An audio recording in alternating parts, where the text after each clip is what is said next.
Hi, I'm Chris Late, and on behalf of WASA, I want to say a big thank you for taking time to join us today. Today, we will unlock the value of workplace wellness and discuss the future of preventative care in South Africa. WASA is the first not for profit workplace wellness industry organization in Africa. It was launched in March this year with more than 500 stakeholders attending and more than 100 employers, service providers, associates, affiliates, and ambassadors have partnered with WASA to date. WASA is registered as a not-for-profit public benefit organization guided by a board of directors composed of visionary leaders from diverse business sectors. Their collective experience ensures that we don't just serve our stakeholders, we anticipate challenges, drive innovation, and shape the future of our industry. But we don't stop there. To remain at the cutting edge of industry advancements, we have established a prestigious research and advisory committee bringing together renowned academics and thought leaders. Their insights fuel groundbreaking research, which directly informs our strategies, empowering us to create real impact. WASA is about progress, collaboration, and the relentless pursuit of excellence. We are pioneering the future. The main goal of WASA is to reduce the cost of human capital to employers and to increase productivity of employees. Human capital is the new bottom line, and winning organizations are those that elevate wellness as a strategic asset. WASA helps companies measure and report on human capital, promote wellness as a financial strategy, not just as social responsibility, and lastly, creates benchmarks, toolkits, and platforms for measurable progress. We proudly welcome you and acknowledge our founding service providers. Today's goal is to provide clear reasons why you should also partner with WASA. The time has come for us to work together to make Thomas Edison's prediction come true. WASA is in partnership with you, our healthcare leaders, EAP practitioners, and service providers, have a crucial role to play in the wellness value chain to change our failing healthcare system from curative to preventative. We are going to achieve this through promoting and amplifying workplace wellness and employee well-being as a disease prevention cornerstone. Wellness is not a perk, it's an economic imperative. Let's zoom out for a moment. As healthcare leaders, EAP practitioners, and service providers, you are not just dealing with compliance headaches or commoditized offerings. You are witnessing the fallout of a system that has long ignored the true cost of poor wellness.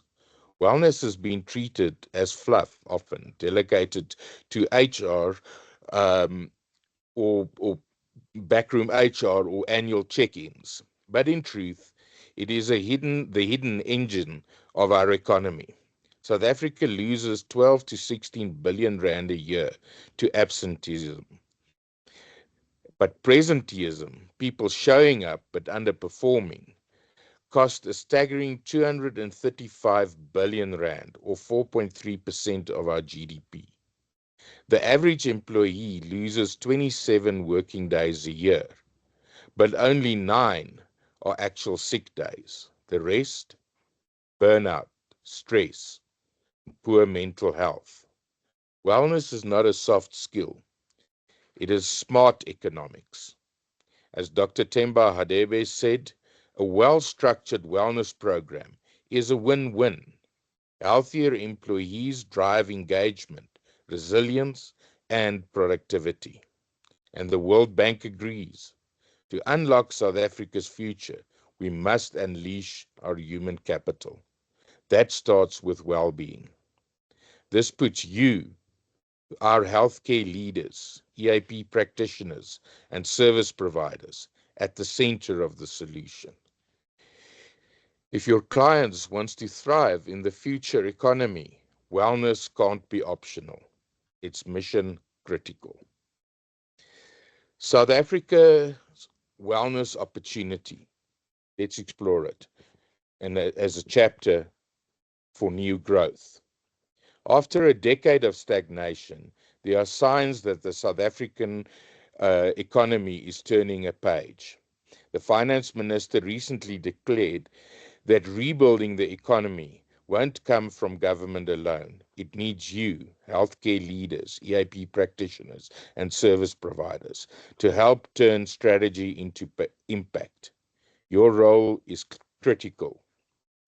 You help employers unlock human capital. You help individuals build resilience.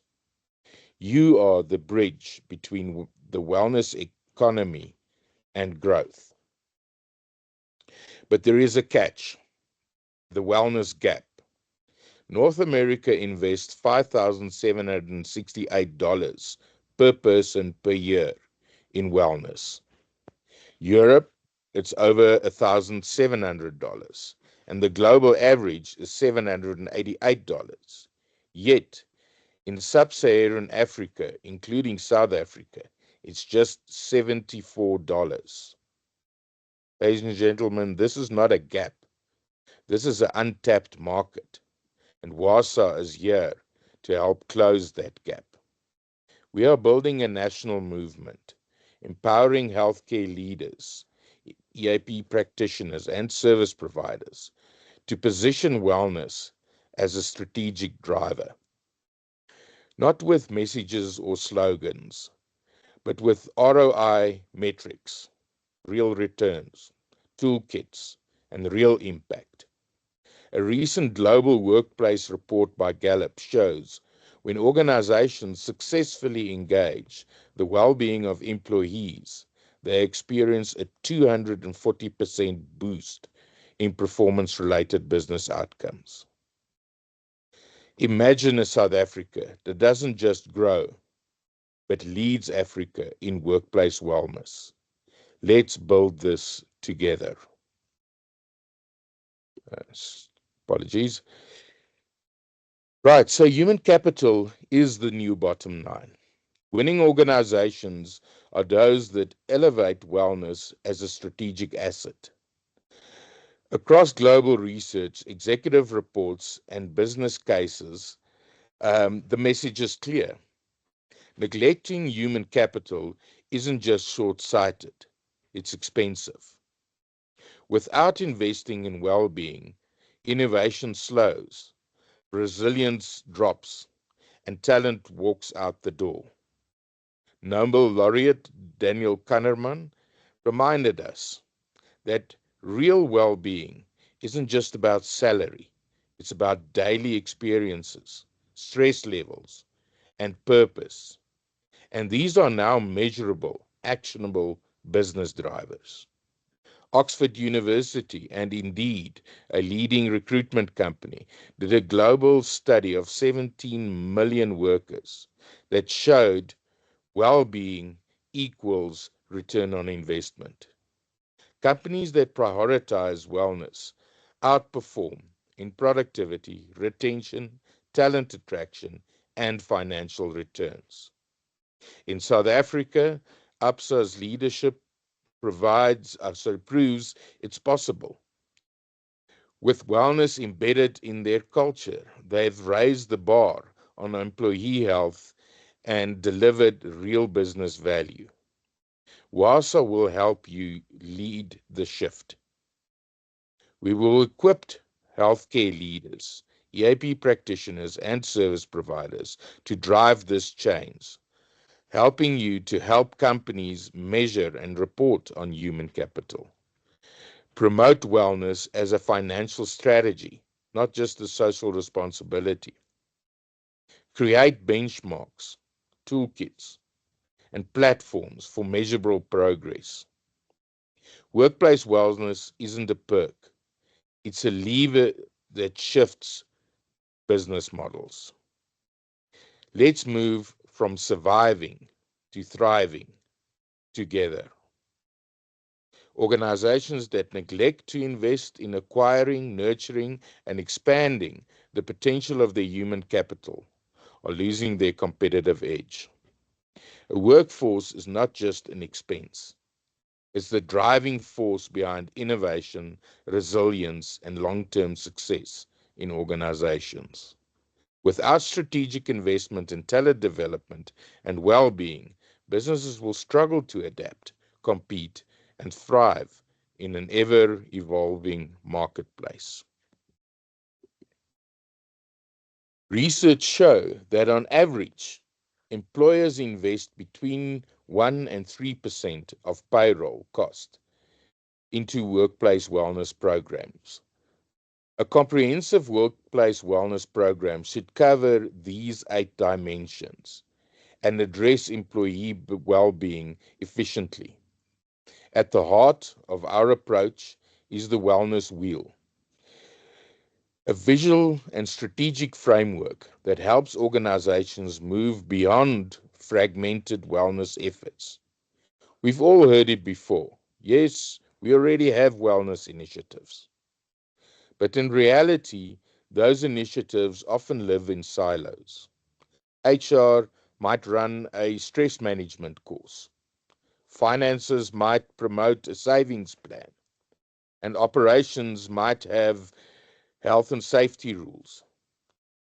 While all valuable, they often lack the integration and cohesion. That is where this model adds value, real value. Originally developed in 1976 by Dr. Bill Hetler, co-founder of the National Wellness Institute, this model has evolved beyond its original 6 dimensions to address the complex realities of modern workplaces. That's why we've embraced the 8 dimensional framework, ensuring every aspect of well-being is addressed. Let's quickly run through this. Supporting employees with fitness, nutrition, and chronic disease management for long-term health focuses on physical wellness, providing stress management tools, mental health support, and employee assistance programs to foster resilience to support emotional wellness. Equipping employees with financial literacy, debt management strategies, and access to emergency funding to improve their financial wellness. Aligning employees with organizational purpose, career growth, and meaningful work to support occupational wellness. Fostering inclusion, diversity, and strong workplace relationships for a sense of belonging to achieve social wellness. Designing sustainable workplaces that enhance health, energy, and productivity to align with environmental wellness. And encouraging mindfulness, alignment with personal values, and a deeper sense of purpose to achieve spiritual wellness.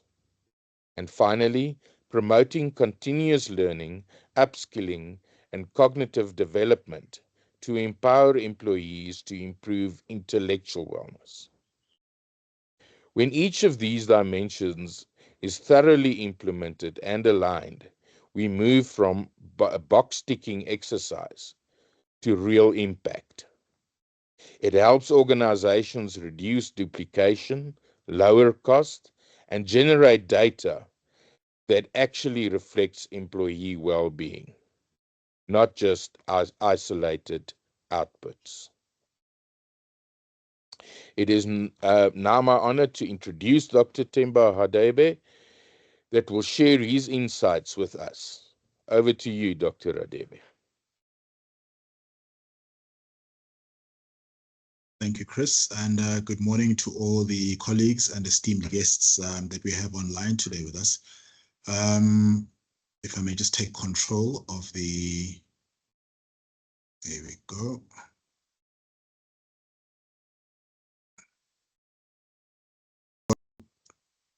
Once again, thank you, Chris, and good morning, everyone. South Africa's healthcare is dual structured, largely with a large public sector and a smaller, higher private sector. This ecosystem is shaped by multiple stresses and opportunities, and especially within the workplace. So, colleagues, in the rapidly evolving landscape of healthcare reform, the integration of employee wellness into organizational strategies has become paramount. This particularly is significant in South Africa, where innovative collaborations, data-driven approaches, and actionable strategies are reshaping workplaces to be more inclusive and more productive, as my former colleague has mentioned. Just to touch on some innovative collaborations. So successful partnerships between healthcare providers, medical schemes, and employer groups have actually demonstrated tangible improvements in employee health outcomes and productivity. If I may give some examples, for instance, the Econet Wireless Zimbabwe has integrated workplace wellness into its business strategy, emphasizing the programs that promote physical and mental and social well-being. Initiatives such as the Econet Employee League Games and sponsorships of events like the Victoria Falls Marathon have been instrumental in enhancing employee morale and wellness. The company also introduced a chief wellness officer role to ensure that the effective implementation of wellness programs across all business functions is actually well pioneered and very successful, therefore. Similarly, Access Bank PLC in Lagos, Nigeria, has implemented workplace wellness programs tailored for foreign employees, focusing on holistic wellness, cultural integration, and job satisfaction, which are all key levers if we are going to see a workplace that not only produces the bottom line, but also enhances the wellness of its employees. These programs have been effective in addressing unique workplace challenges and facilitating smoother transitions into the Nigerian ecosystem. Of course, one could not talk about healthcare and wellness, especially in the workplace and otherwise, without touching on the NHI, that being the National Health Insurance. The National Health Insurance aims to equalize healthcare access, but implementation concerns around funding and logistics are creating deep uncertainty for stakeholders. And I'd like to just add here to say that the three levers, once again, that the NHI would have to actually address in order to ensure that it not only realizes or reaches success and fruition are not only the issue of cost or affordability. But the other two very critical levers that we'd have to look at, of course, would be quality, number one, number two, and access. And these are the two, in fact, these three levers all put together are currently in my view, the three pillars that the NHI stands on, of which none of them, it would seem at the moment, have been able to be addressed adequately. Therefore, giving confidence and also giving assurance to not only the private sector but also the public at large as to how this would be implemented by our colleagues in the government space. Number two, we also discussed the issues of critical skills shortage. Our workforce is under strain due to critical shortages. South Africa currently faces a loss of healthcare talent due to immigration, burnout, as my colleague has previously alluded to, and limited support, straining both public and private sector, or rather public healthcare services. In South Africa alone, this year we've seen 1,500 doctors that have not been employable because of a lack of posts to actually give them permanent employment after their training with government, as it were, that being after doing their 2 years of internship and a year of community service. This, as I've mentioned, has resulted in a lot of doctors either leaving the healthcare fraternity, seeking jobs in other sectors, or, which is quite a tragedy, them leaving the country to find jobs elsewhere, which of course becomes a bit of a tragedy simply because we have prepared doctors, or rather trained doctors, spend resources and budget of the South African GDP and of course South African public, only to prepare them for other countries to then take advantage of the good expertise and training. Number three, the issue of affordability of private healthcare that I've alluded to. Private healthcare is drifting out of financial reach for many. Medical aid premiums are growing faster than inflation, pushing the middle income earners out of the private system and the overwhelming public sector. As my colleague Chris Late has alluded to, here within lies a very big opportunity to actually create products that would actually afford people sitting in this bracket, that being the middle to lower income cohort of citizens of the country, an opportunity to also participate not only in private healthcare, but also generally in the economic activity at large. Of course, with the high unemployment rate almost reaching 50% in South Africa, this also becomes a daunting task, not only to the public sector, but all of us in this country at large. Right now, I'm also going to just talk to the evolution of the workplace in South Africa. So we've seen in the last 30 years quite an interesting evolution of workplace wellness from the 1990s until 2020, 2025, especially with the advent of COVID that we are still trying to make our way out of.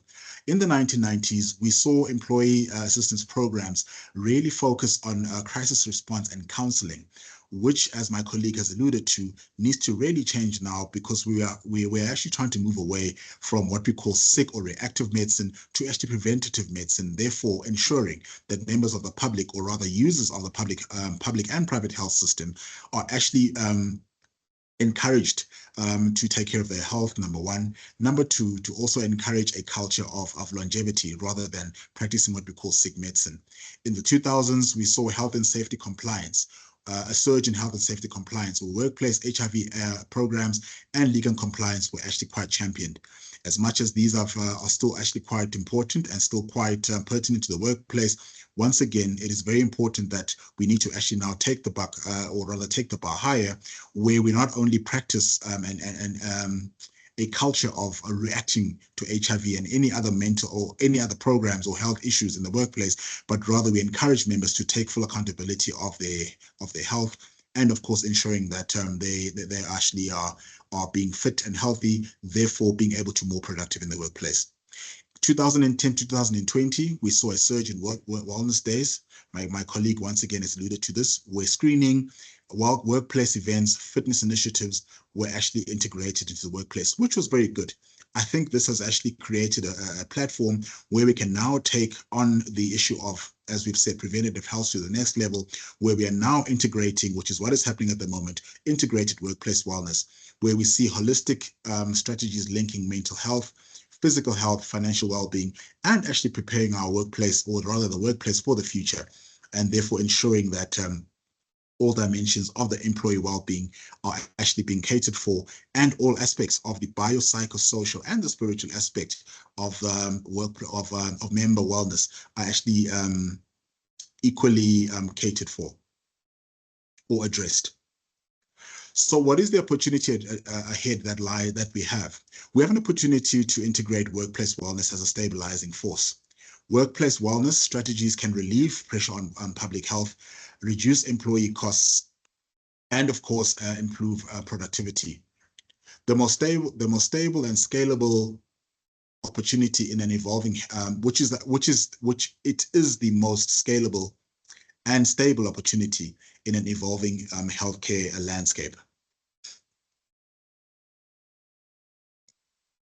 This is very interesting moving these slides. So to look at some case studies that will support all of what has been said. There are several South African case studies and data showing how investments in workplace wellness reduces hospitalizations and of course boosts productivity. I will make mention of a few case studies that have been done by numerous healthcare funders in no specific order to just support what it is that we are trying to allude to here. First, we will discuss the issue of Discovery Health, Vitality, and Healthy Company, where Vitality Health check initiatives such as blood pressure, cholesterol, BMI, empower early risk detection, which are vital for preventing costly hospitalizations. Healthy Company, launched in 2018, supports about approximately 60,000 employees through EAP and wellness programs. In 2025 alone, it reached 21,000 high-risk employees with holistic support, which, as you can imagine, probably would have brought a lot of savings to the employers, various employers, where a preventative approach to healthcare has been implemented, as opposed to a reactive one, which minimizes or rather reduces downstream costs from a medical complication and even hospitalization perspective. The result Employers using Healthy Company reported higher job satisfaction, as I've alluded to, reduced absenteeism, and improved productivity, indicating fewer hospitalization and lost time, which is what I've just mentioned. Another one being MedShield Medical Scheme. MedShield movement offers free online fitness resources, meal plans, and exercise videos. 2.7 Rand in healthcare savings per 1 Rand invested, largely by reducing hospital admissions and enhancing productivity. Once again, emphasizing the concept of preventative healthcare as opposed to reactive and sick medicine that is currently being seen a lot throughout healthcare, throughout employee groups. The Gauteng Department of Education EHWP study, a DPSA-aligned employee health and wellness program aimed at reducing absenteeism, found that in 2010 alone, ill health leave cost 631 million Rand, and workplace wellness programs have been linked to low absenteeism. Sure. And my fingers are sticking. Better productivity. Evidence confirms wellness promotions as an effective HR strategy to curb absenteeism and improving delivery of services. My colleague earlier mentioned a very interesting statistic where he said 27 days lost per year per workplace employee are actually only, 9 of them are actually only due to being sick, the rest being burnout, mental health, and also other areas of the well-being, or rather of the employee well-being program that have not been catered for, therefore costing companies millions, if not billions. Of course, Bonitas and corporate wellness. South Africa faces 12 to 16 billion Rand annual absenteeism costs, up to 19 billion by some estimates. And Bonitas Medical Fund implemented risk-based wellness programs offering primary care, screenings, chronic management, and EAPs. The outcome, a better employee health, faster recoveries, lower hospital admissions, and enhanced productivity. Number 5, corporate success, which is an emerging example. So a major South African telecoms provider introduced biannual health screenings and monthly educational sessions for hypertension and stress management. And what was the impact of this? Early illness detection, improved employee engagement, and higher productivity. Key outcomes and metrics, outcomes and results. Hospitalizations, early detection and chronic disease management, let's start again. Hospitalizations, early detection and chronic disease management, lower inpatient admissions, right? Number 2, absenteeism. Programs curb sick leave and ill health absenteeism. Number 3, productivity. Holistic support equals higher job satisfaction and less presenteeism, which ultimately leads to a financial ROI. MedShield reported 3.27 Rand saved to 1 Rand invested, which global data supports as a 3 Rand to 6 Rand ROI. This data being extracted from emergentafrica.com and other reliable sources. Employers that support employees in their mental health see higher job satisfaction, reduced absenteeism, and improved productivity. This as found from Voice from the Field, which is from Discovery Health's company. On corporate wellness value, as quoted by Bonitas, a holistic approach to corporate wellness makes for a more motivated, creative, and productive workplace. So in summary, medical schemes like Discovery, MedShield, and I would add Bonitas show that programs significantly reduce costly hospitalizations and enhance well-being. Employers from government departments to corporates see tangible decreases in sick leave and gains in productivity. Economic value is strong. For every 1 Rand spent, organizations often save 3 to 6 Rand in healthcare costs and productivity gains. These cases reinforce that the smart investment in wellness are not just ethical, they're strategic and definitely financially compelling.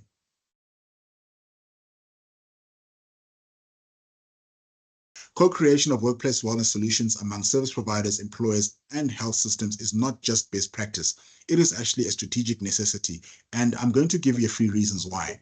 Number 1, well-being is not siloed. Employees don't leave their stress, illness, and burnout at the door.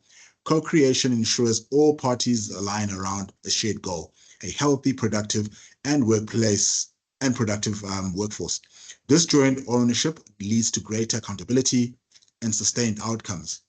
Employers understand internal culture and operational challenges. Service providers bring expertise, tools, and best practices.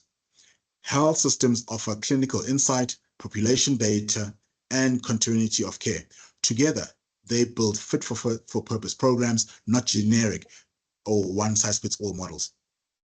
Co-creation encourages data sharing within privacy boundaries, of course, enabling the following: risk profiling, early intervention, and of course, ROI tracking. With shared analytics, the entire ecosystem learns faster and improves continuously. Employees respond best when solutions feel relevant, accessible, and supported by leadership. And therefore, to just stress that point, the buy-in of leadership of any organization, both in the public and private sector, is key for any progress, never mind success of these programs. Collaboration creates consistent messaging and better engagement from the front line to the C-suite, which is what I've just mentioned. When wellness feels like a partnership, not prescription, uptake definitely will increase. Co-creation brings diverse perspectives to the table, and this leads to not only innovation to digital tools, but also multidisciplinary support models, hybrid on-site or virtual delivery methods, and it fosters a continuous cycle of innovation and feedback. So why co-create? If you want to go fast, go alone. If you want to go far, go together. I now introduce Navanya Naidu to share her views with us. Over to you, Navanya. Thank you. Thank you, Dr. Hadebe. Good afternoon, colleagues. My name is Navanya Naidu, and I'm honored to be a part of this session on the collaborative work between IAPA SA and WASA, particularly around data research and the value for our members and stakeholders. We are driving value through shared insight. I have been in the EAP industry for over 20 years and have had the pleasure of working for a number of the large EAP providers who I hope are here today, as well as being on the side of the buyer, thus allowing me insight into both worlds. Dr. Hadebe took us through the evolution of wellness in South Africa, and I just want to take it a little further back, just a few years, and back into the 1980s, where EAPs were only seen at that time as occupational alcohol programs, and so only focused on substance abuse, to where we are now and how much we have grown in terms of looking at all dimensions of wellness within an employee, albeit sometimes in a little bit of a haphazard way. Hopefully, the tools that we talk about today can help you to actually bring that together.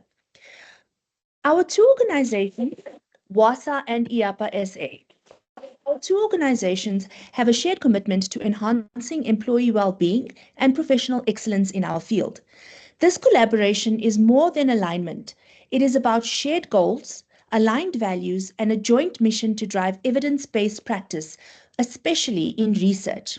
As South Africa, we know that we have a limited research based on South African employee wellness programs. And so this is why it is so critical for us to look at collaboration and research. We are constantly looking at shared values, professionalism, ethical practice, and inclusivity. We have joint projects in terms of research development, wellness tools, as well as thought leadership. And we're also looking towards amplifying impact. Cross-sector research and national visibility of this research is quite critical. As an organization, IAPA SA is also known as the Employee Assistance Professionals Association of South Africa, formed quite a number of years ago, and has seen how the EAP industry has changed and forged forward. We also have an opportunity where this year is quite a special year for us, where we have our 25th annual Edu Week in September of this year. What this means is that this has been happening for 25 years, where we have researchers, speakers of both national and international eras, and they are there to share their expertise and knowledge on all topical issues and trends. As IAPA SA over time, we've also been able to create specific EAP designations as registered with SAQA, as well as recognition of prior learning processes for those that have been in the industry for many years but do not have the relevant qualifications, and this is again registered with SAQA. We also pride ourselves in being able to actually allocate and provide CPD points to providers, which I'm very proud to say we are doing for today's session as well. IAPA SA also prides itself in supporting providers of wellness tools such as the one we will be discussing today in order to promote further research in South Africa and in our field. Together, we are stronger, smarter, and more impactful. So what are we talking about today? The Workplace Wellness Climate Study Tool. EAPA-SA commends WASA on the Workplace Wellness Climate Study Tool, a practical, research-informed solution to help organizations understand, measure, and enhance their wellness climate. With the data derived from this tool, we will be able to gather South African-based research and put specific programs into place within our organizations. Think of it as both a diagnostic as well as a conversation starter, backed by research and designed for real-world application. As a start, it begins by re-emphasizing the 8 dimensions of the wellness wheel, which Chris has already touched on. And he's so right when he says that right now, wellness works in silos. And what happens is it completely diminishes its value. As mentioned by Chris, by coordinating all of these areas, you will achieve a true return on value for what it is that you are actually putting into place and what it is that you're paying for. So what does the tool measure? The tool allows service providers and employers to pinpoint gaps, to track progress, and to build tailored solutions, all while contributing to a national wellness data set it measures. How often do clients of EAP providers get frustrated because they feel that they're getting a one-size-fits-all from the EAP provider? This tool allows both providers as well as the internal organization to actually look at what it is that they require. Where do they sit in terms of wellness as an organization? So what does the tool measure again? Leadership support for wellness. We all know that as providers and practitioners, the value that leadership support has is actually something that cannot be measured. By showing their value from the top down, it has to be modeled by our leadership. And by looking at this tool helps to understand, first of all, whether there is leadership buy-in, and also whether your employees see the leadership buy-in, whether they see your leadership modeling the behavior. What does it measure? Also, employee perception of wellness culture.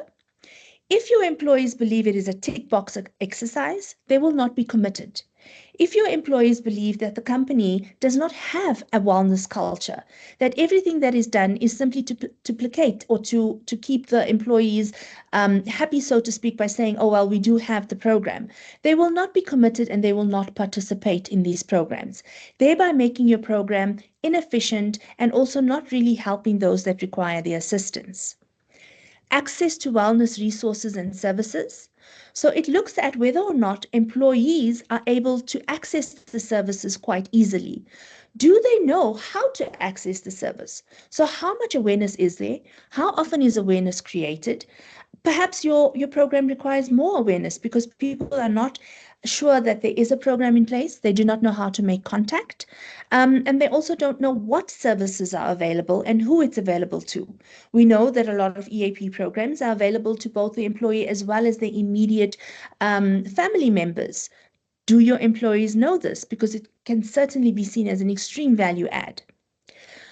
It also looks at the psychological safety and trust of employees. Now, a lot of people have heard of psychological safety. It's become a buzzword, but it's so critically important that your employees feel that they are psychologically safe in the workplace. So often a workplace is guided by occupational health and safety. So there's specific regulations in place that prevents employees from being physically injured in the workplace. But what about the psychological safety? So do we create an atmosphere and an environment for our employees where they feel that it is safe enough to be able to talk up if they have problems, that they feel it's safe enough to be able to address issues or concerns that they have, or to bring to the attention of HR or the EAP or the wellness practitioner some of the areas that they feel need to be covered by the EAP or by the wellness program? So is there that psychological safety, or do they feel that there is stigma? So do they not attend your workshops because they feel that, oh, well, if I attend a workshop on substance abuse, people will think I have substance abuse and then there'll be stigma attached to it? Do we create a safe workplace where all employees feel that they are valued and that they are safe in the environment? So this tool measures and looks at that as well, because once again, that also impacts the use of the service. Financial, mental, and physical well-being indicators are also looked at. So those are part of all of the other well-being indicators on the 8 dimensions. So where does your organization sit on all of these areas? As we know that they contribute to the overall wellness of all employees. How, for example, does financial wellness impact the organization? Well, if you have an employee who's over indebted, they are unable to focus at work because they're worrying about how am I going to pay off all of these debts? They're utilizing workplace resources to potentially call around or email or look on the internet for where else they can go and borrow money. So this is what we call the presenteeism that Chris and Dr. Hadebe spoke about, and the impact that this has on the workplace. How many of us have also seen the trend of people or employees being away from work on payday or just after payday because they owe a lot of people money and now they're avoiding that? Or closer to payday when they've run out of money and cannot get a taxi or transport to work. So all of this has a huge impact on the wellness of your employees as well as the overall wellness of your organization.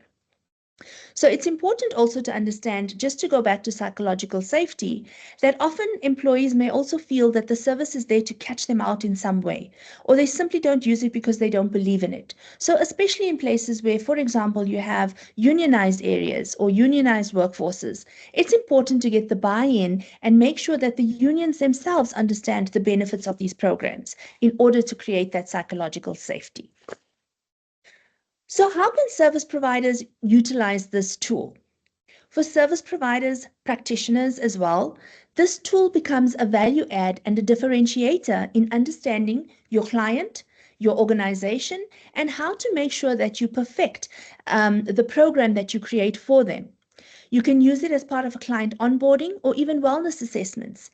I know, as being a provider in my past, I often would say, wouldn't it be great if before a tender is put out, we're able to do some kind of survey to understand the exact needs? Because often you see a copy and paste in terms of the tender that comes out, and it doesn't really match the needs of that particular organization.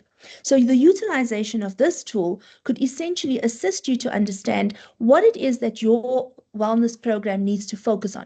Perhaps your organization needs more focus on stress and anxiety.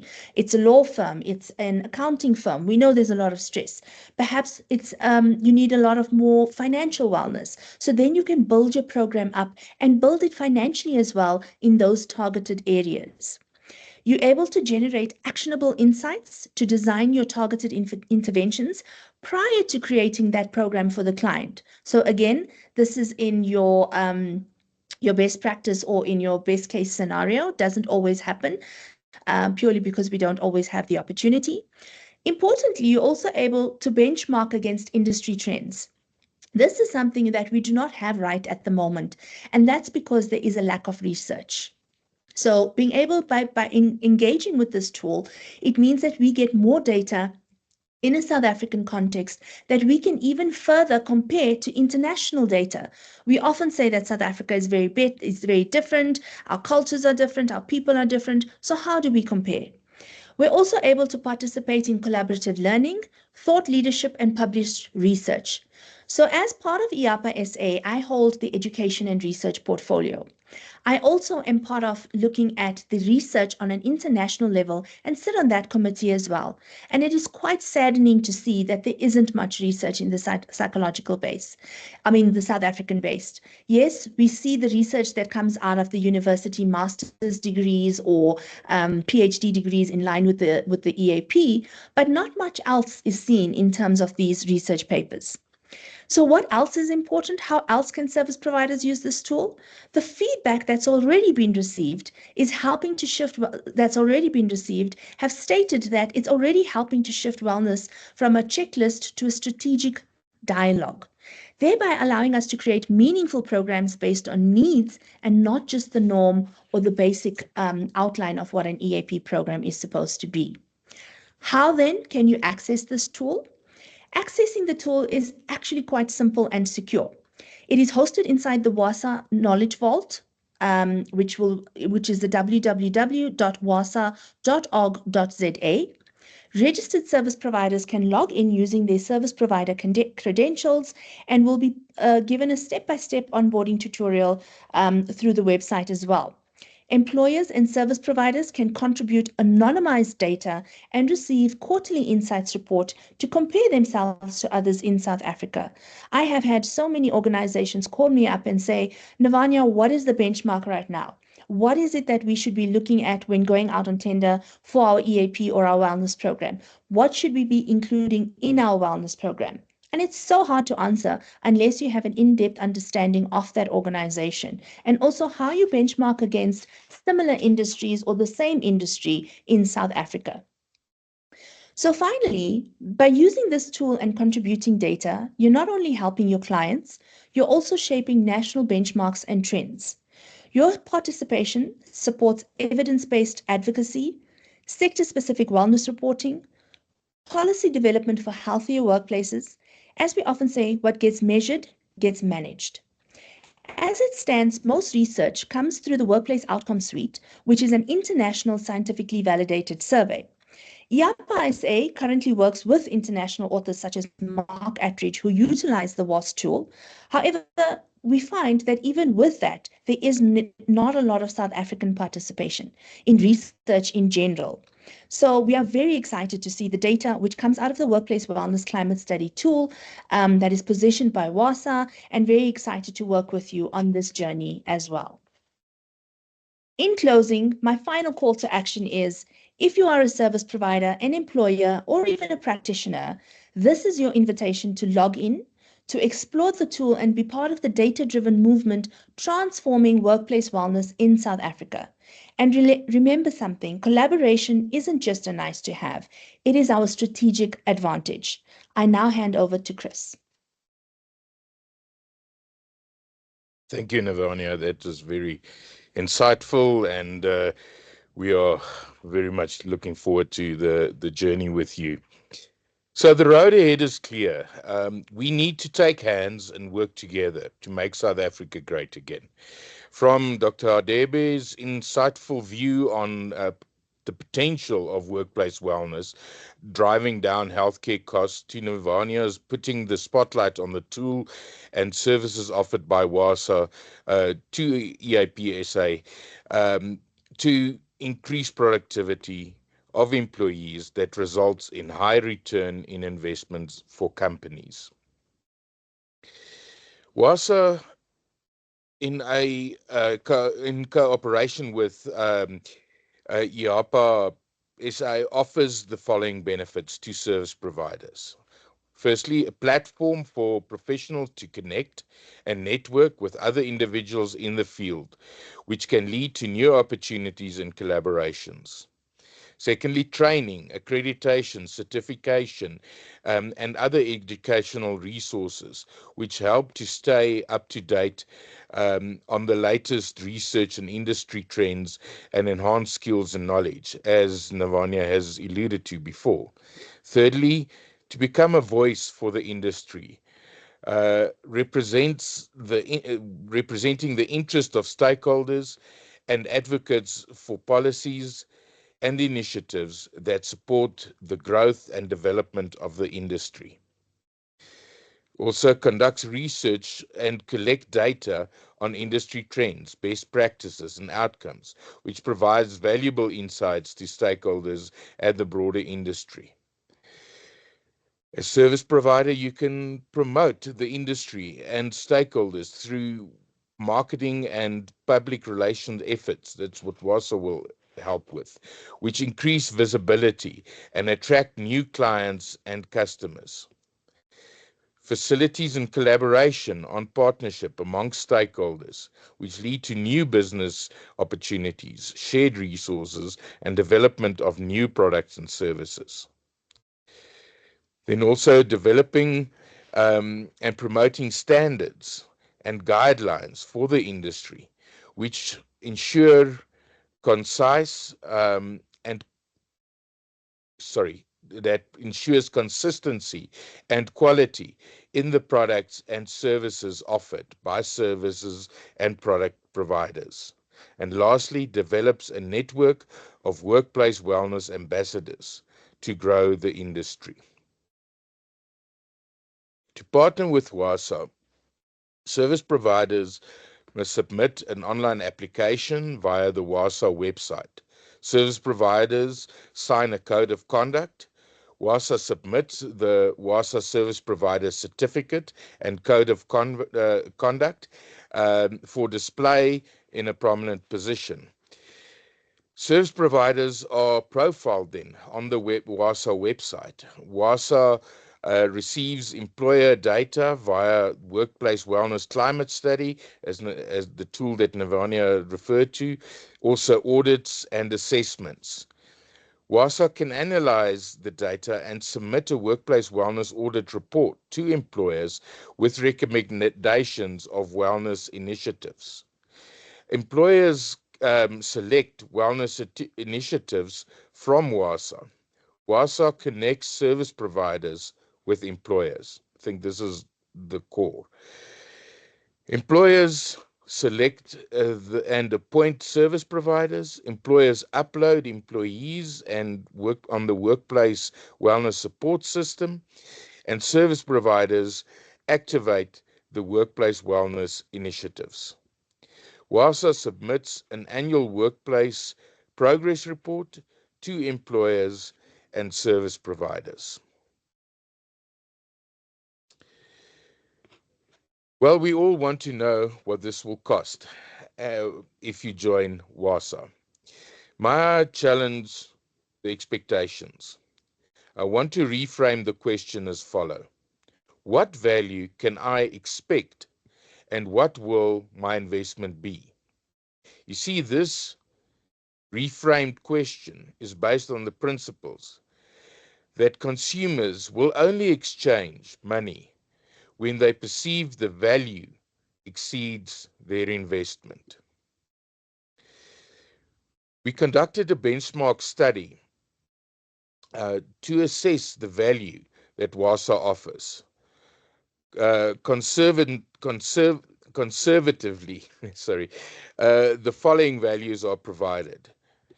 Employers will have access to all this value at an investment of only R8 per month per employee. Providers of wellness solutions will have access to all this value, but will only invest R500 per month if they are a company. However, individual practitioners will have to make an investment of only R250 per month. Speed wins in business and procrastination costs you. So if you act before the 1st of July, you can secure a 50% off your WASA fee for life as a founder member. Should you prefer paying annually, the fee is reduced further as you will pay for 10 months only. It really makes sense to partner with WASA today. As a founder employer, your company would, in other words, only pay R4, not R8. As a founder service provider, your company will only pay R250. And as an individual, only R125. But as they say in advertising, wait, there's more.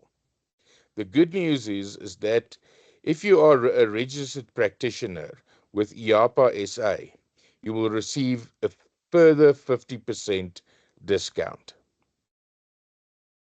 Significant, I would say.